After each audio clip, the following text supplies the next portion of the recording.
سلامونه او احترامات ملګرو، هیله ده چې روغ جوړ او خوشحاله وئ. ملګرو، نن یو ملګری را سره ناست دی، د پښتو ژبې ځوان شاعر، لیکوال، په پښتو ژبه او پښتو ادب مین چې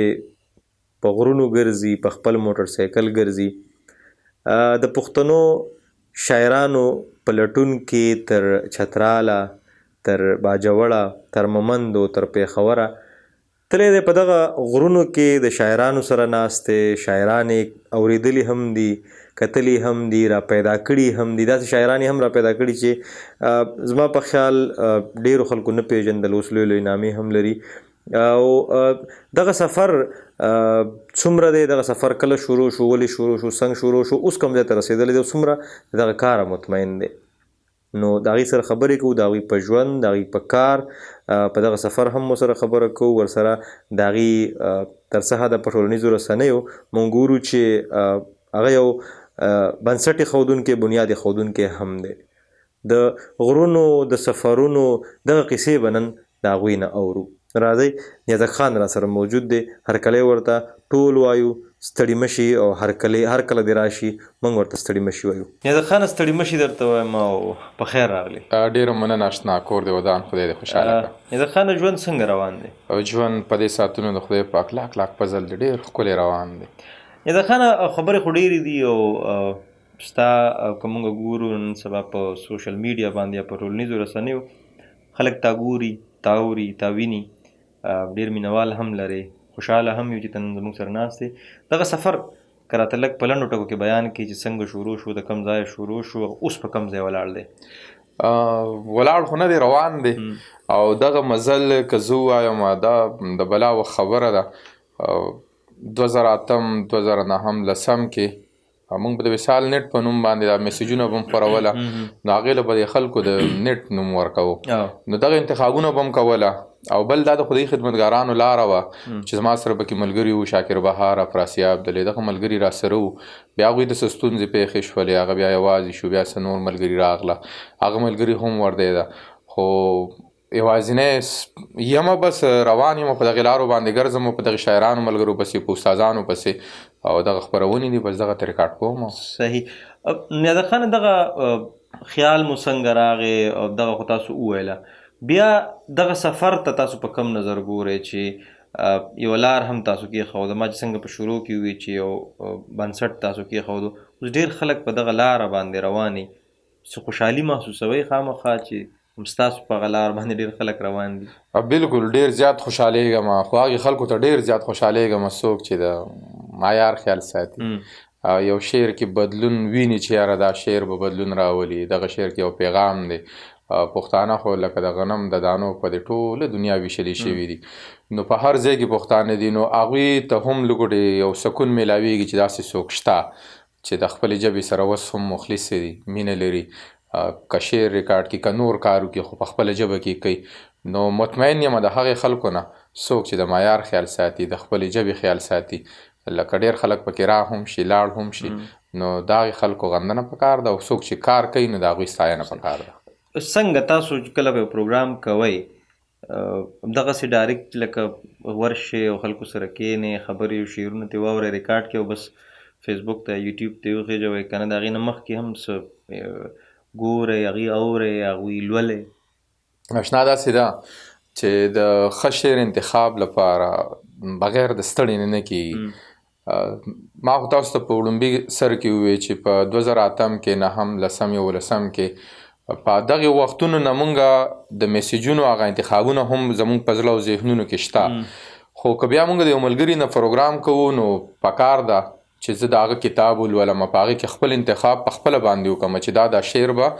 ریکارډ کول وي. خو زمونږ شاعران عموما غریبانان وي، دغې غریبانانو اکثر کتابونه هم نه وي چاپ کړي. نو د هغوی شعرونه که ماته یاد وي نو ډېره ښه ده، که د هغوی شعرونه ماته نه وي یاد نو د هغوی ملګري چې کوم دي مختلف ملګري چې یاره د پلانکي د چا سره ناسته ده نو هغه ملګري راکم چې یاره د پلانکي ملګري به کم یو غزل خوي کم یو شعر نو کاغه د غزل نه وي زور ته یو شعر راته وای چې سته کم یو شعر خو وخت نو هغه ماته یو وي نو هغه لزل ځان سره ولي کما بیا دغه شاعر ملګري سره چې زمونږ رابطه وشي نو داغه نه زه سو غزل واخلم نو پاغه کې ځان نه هم انتخاب وکم چې د په دې شعر باندې به شروع کوم او د په دې شعر باندې دغه خبرونه ختمومه اکثر زمونږ ملګري زګوره ما همو چې بخپل شعرونو ملګرو لبل نه ور کوي نو زه دغه کار نه کوم زه ما چې دغه خبرونه دغه ملګری د شاعر ملګری دا سر نه تر خپل دی وی بالکل چې دغه د شعر نه شروع شو دغه به شعر فایشي نو دغه خوخو مزه ما چې داسې وی لکه څنګه چې زه بار بار د درس د شعر ډیر زیات زما خوخت دغه وې مکنه چې د هر چا وی خو چې غزل درد زمانه داد په زور واخلي نو زه ښه شعر زویم چې زه د خپل شعر چاته ونه وایم باید دغه ملګری نه چې زه پروګرام کوم چې د شعر نه شروع کوم د شعر پای صحیح نیاز خان بیا موږ ګورو چې د پښتو ژبې شاعران ډیر زیات دي او خدای نورم زیات کی چې د کار کوم خلک شعر وای خو په دې مینس کې موږ ګورو چې د سوشل میډیا لوجه خاص کر د استعمال لوجه ځینې داسې خلک هم راغلل ته د معیار خبره وکړه چې هغه مونږ ګورو چې پښتو ادب ته د ګټې په ځای نقصان ورکوي او بیا بدبختانه چې په دغه لار کم خلک روان دي نو هغوی هم هغه شعرونو پسې ځي هغه خلکو پسې ځي دغه دپاره د ویوز دپاره لکه که نه صرف هغه نوم خلک یې ګوري هم ډېر زیات او څوک ترې خوند اخلي او څوک هسې پسې لاندې ورته کنځل منځل بیا ولیکي په کمنټس کې دغې ته بیا څنګه ګورئ چې ریکارډ کول پکار دي خلکو ته رسول پکار دي نه ریکارډ کول خو که زما په نظر نو د دغه خلکو نه ویخي شعرونه ریکارډ کول نه دي پکار د هغې وجه دا د ما خو تاسو د مخکې نه وویې که نه چې هر هغه شعر ریکارډ کول پکار دی چې په هغې کې یو پیغام وي او اوس پښتانه پوهېږي چې شعر څه ته وایي دغه خلکو ته به خلک واو کې خو دغه خلک چې بیا په کتابي بڼه کې ګوري نو بیا به دغه خلک څنګه وي او شعر هله پاتې کېږي نن فیسبوک ته د نن څو کلونه وړاندې ما تاسو وی د اس ام اس دور اوس چې کم خلک د شعر سره آشنا کېږي نو که زه هغه ته هغه خبرې کوم نو هغه به وایي چې نیازه خان میسیج او غزل او لکه زما سره اوس هم د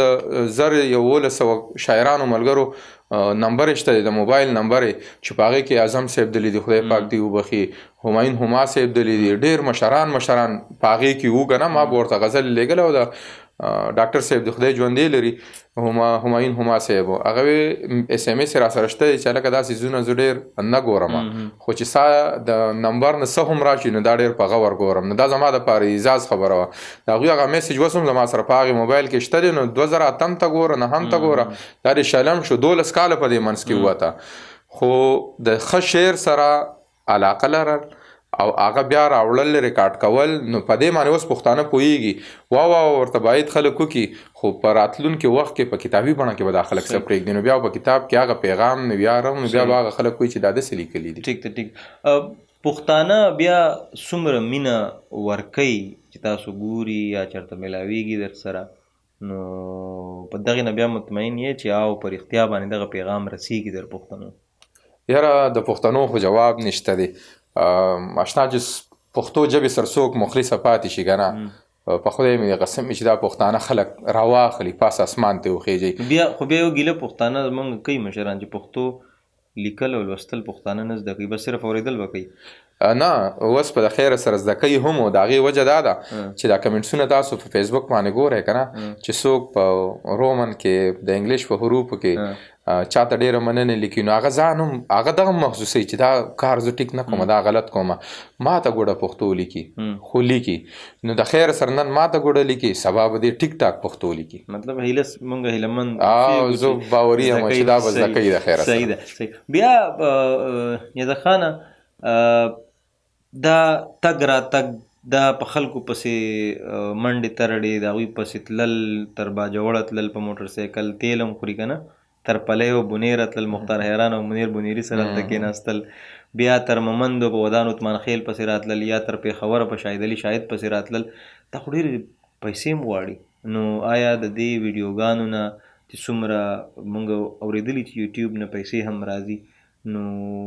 پښتانه کولی شي چې او داسې کارونو نه معاشي ګټې هم ترلاسه کړي؟ بالکل آشنا، ما غونته کې ما تاسو ته وی چې یو شډل بډل سړی له د یوټیوب له لارې نه پیسې راځي کنه، نو زه غواړم چې زموږ پښتنو کې ښه ټیلنټ شته دی او زموږ ځوانان چې کوم دي هغه هسې کېنني چې یاره زه په نوکرۍ پسې منډه ووهم یا د ځان سره روزګار که په ده کې څه ټیلنټ وي نو دی د راشي د یوټیوب لارې د خپلې کې د دې ویډیوګانې ښکلې ښکلې را جوړې کړي. زموږ وطن د ښایستونو سرچینه د پښتونخوا که نور څه نه وي دغه خپل وطن دی دغه نړۍ ته ورښایي چې زموږ څومره ښکلی وطن دی. که دی د خپل وطن هم دغې خلکو ته ورښایي د یوټیوب له لارې، نو لرې نه ده چې دغې خلکو له به د یوټیوب له لارې نه پیسې راځي. ما له چې راځي نو زه به دومره ووایم چې موږ له په دې وړاندې ورځو کې د یوټیوب لخوا د سلور بټن هم راغلی ده، 1 لک سبسکرپشن، 1 لک څه د پاسه دي اوس 1 لک 28,000 ملګري لرو. دا صرف د دغې پښتنو برکت دی. کنه مونږ چې عموما خپرونه ریکارډ کړي دي نو مونږ په خوړ کې یا د خوړ په غاړه باندې یا په غرونو کې یا په غره په سر کې ټول خپرونه یا په پټو کې ناس یو، خو هغې مونږ له دا سیله مونږ ته میلاو شوله دا ګټې راوړلې چې نن هغه سړی زما لیدلی نه دی چې دغه یوټیوب والا چې کم مشر دی چېرته ژوند کوي، خو هغه زمونږ د کار ستاینه وکړله او ویې ویل چې پښتو ژبه دا د بلاو خلکو ژبه ده او دا ډېره طاقتوره ژبه ده. نو چې هغوی ورته طاقتور ووي نو زمونږ له دغه د سلور دا بټن راولېږله. نو مونږ غواړو چې یاره پښتانه د هسې نه کینی د یوټیوب لاره د خپله کې بلا خلک پې رنګ رنګ پیسې ګټي دوی د خپل وطن خلکو ته وروښایي خو رادي شي دغه لارې ته دې راشي. اوس نیازه خانه تا ته پته هم وي چې په یوټیوب کې دغه لینګویجز راځي، ژبې راځي، په کې پښتو هم شته او ګوګل ټرانسلیټ نه هو تاسو خبر یې. زموږ دپاره دا یو خوشبختي به ورته زه ووایم چې کله د ویډیو ژبه مونږ ښایو نو پای کې پښتو ژبه هم شته د نورو ژبو تر څنګ. ښه نیازه خانه نورې قصې خو به هم کوو، خو شعر تاسو په خپله باندې هم لیکې، گو چې تاسو خپل شعر ډېر کم وایئ، د نورو خلکو شعرونه زیات ویلي دي او حافظه هم خدای دې ښه لري شته دی. نو څه شعرونه که راته ووایئ او د هغې نه پس بیا یو بل سوال دی هغه کوم نو هلک خطرناک دی. ښه سمه ده اشنا، ما خو درته مخکې نه وویل چې زما عموما زه چې د چا شعر هم واورم چېرته نه نو هغه زه د ځان سره په پاڼه باندې لیکم یا په موبایل کې ولیکم او کوشش کوم چې په دغې سړي پسې سار دی خدای نور راخیجی او په صحت ترې روغ یم نو په دغې سړي پسې به ځم او دغه به ترې ریکارډ کوم. نو عموما مې دغه کړي دي او څو شعره به درته ووایم چې څوک دی زما د زړه لپاره تیر شي، څوک دی زما د زړه لپاره تیر شي، هغه سړی دی په دې لاره تیر شي، زه په تیر عمر پسې نه جاړم، زما د دا ژوند په قلاره تیر شي. ډېر ښه. او یو دوه شعر نور دي چې هر یو کار له خپله ځانه شروع کیږي، د بابا د دې فرمانه شروع کیږي، هر یو کار له خپله ځانه شروع کیږي، چې د عدم تشدد چرته پلوي وي دغه کار له باچا خانه شروع کیږي. او غزل به ووایم چې څوک بېدمه بې مزیزي، څوک بېدمه بې مزیزي چې په لار د میکدیزي، څوک بېدمه بې مزیزي چې په لار د میکدیزي، نوم د تلو په خوله وانخلې ګنې ساه مې در پسیزي. اول حق دی د خور ورکړي بیا په لور دی د کابیزي، اول حق دی د خور ورکړي بیا په لور دی د کابیزي، تاسو ځای پاټک واوړئ زما خپې تر مارګلیزي، تاسو ځای پاټک واوړئ زما خپې تر مارګلیزي، څوک د زړه له درده جاړي په دې لاره څوک د شپې ځي، څوک د زړه له درده جاړي په دې لاره څوک د شپې ځي. او په دغې قافیې باندې یو بل شعر هم دی چې زه بوډا شوم هیر مې نه شو ولې خوب رانه د شپې ځي، زه بوډا شوم هیر مې نه شو ولې خوب رانه د شپې ځي، په دې دومره لوی مخلوق کې یو نیازک مې ستا په خولې ځي. مننه. نیازه خانه کتاب به کله چاپ کوو؟ د خیره شعرونه خو تا ډېر زیات لیکلي دي او ډېر مشهور هم دي که نه، په سوشل میډیا باندې هم خلک په ټیک ټاک باندې ډېر زیات ویلې کېږي. مننه اشنا، ما د ډاکټر اسرار صاحب د خدای ژوندی لري نه مې یو وارې تپوس کړو چې ډاکټر صاحب ستاسو په کتاب کې د 1955 او شپېته او 16 او 2 او 8 او بیا په 4 کې کتاب چاپ دی که په 2 کې نو مې بل کتاب نه چاپ کړی ډاکټر صاحب، هغه وی بس دغه یو کتاب ډیر دی. نو چې هغوی دومره اوږد مزل کړی دی او دغه یو کتاب دی، نو موږ وایو چې یاره کتاب ته ډیر صبر کول پکار دی. نو چې کله مې شعر په خپله باندې امین طاهر نه مې وارې دغه تپوس کړی، نو هغه وی چې کله مې د سینې ترک نارې کو چې تنها کتاب وکړو نو بیا به یې وکړم. نو کتاب ته به صبر وکړو چې کله د وصال د مازدیګر په کتاب باندې ملا سپورې کړی دی او ډیره زر ده چې دغه چاپ کړم او له ملګرو سره دغه به انتخاب غزلي دغه به انتخاب غزلي بالکل هر یو شاعر ملګري به دوه غزلي وي په هغې کې د ټول مشرانو چې کوم تاسو خپرونه کوئ د هغې په بنیاد باندې بالکل چې کم شعرونه د وصال مازدیګر کومه دغه پاڼه ده په دغه کې چې کم ریکارډ شوي صرف د دغې ملګرو شعرونه وي. وصال مازدیګر څه تاسو ما ته یاد کړل یو ضمني سوال پکې دا کوم چې ډېرو ملګرو بیا په دغه نوم باندې پاڼې جوړې کړي دي، نو او بیا دغه ویډیوګانې هم اوچته ستاسو دغه خواري نه پوهېږم هغې ته ښکاري او که نه هغې ته به څه وایې؟ نو بس هغوی ته دغه وایم چې په خپله باندې د کار وکړي، که دوی په یو شاعر نیم ملګري پسې لاړ شي که نه، نو زه باوري یم چې هېڅکله به هم دوی زما د اجازت نه بغیر بیا دغه ویډیو پټه نه کړي. او که دوی دغې کار ته وګوري زه د شپې تللی یم او راغلی یم بیا په یوه لاره کې چې تا ما ته ټیر پنچر شي او پلی نه راتلمه د بونیر نه او د شپې څه 11 نیمې بجې دي، یو وار راته موټر سایکل خراب شوی و، نو هغه نری هوا چلیدله، بیا راتلمه بیا راته ټیر پنچر شوی و په بره بازدره کې په ځنګل کې، او د هغې ځنګل نه بیا د پلی د چک پوسټه پورې اوس چې کومه موټروې جوړه شوې ده د سوات د چکدرې ده، نو په دغه ځای پورې بیا راځم او بیا په ګاډي کې درګۍ ته راوړم، بیا پی ایس او پمپ کې موټر سایکل وردوم، بیا کور ته ځمه نو د شپې 1:30 بجه څه کم 2 بجې دي ور ډبومه او بچی مې وده دي او کور والا راځي او ورکول او دا بلا ګران کار دی، خو که څوک د دغې ستړې نه خبر شو نو بیا به داسې هېڅ څوک نه کړي. خدای دې وکړي چې دې پوه شي. ډېره مننه یادک خانه، بیا به هم خبرې کوو او بیا به یو بل سره همدغه شان قصې شریکوو د پښتو ژبې. خدای دې وکړي چې نور توان تاسو له خدای درکړي او نور لاړ شي، اسانتیاوې دې خدای پیدا کړي او زموږ همدغه هیله ده چې پښتانه پښتو زده کړي، پښتو ووایي، پښتو ولولي او پښتو وکړي. نو ملګرو نن خپرونه هم په دې ځای پای ته رسوو. د نیازک خان هم مننه کوو، د نیازک خان په دې شعرونو یې راغونډو چې زه په څه پوهېږم ماله څه راځي، ستا په شان بانې خو ماله نه راځي، تاله چې درځمه بانې جوړې کړم، ستا نه چې راځمه بانه نه راځي. چېرته هم یې ښاد، آباد او خوشحاله اوسېږي.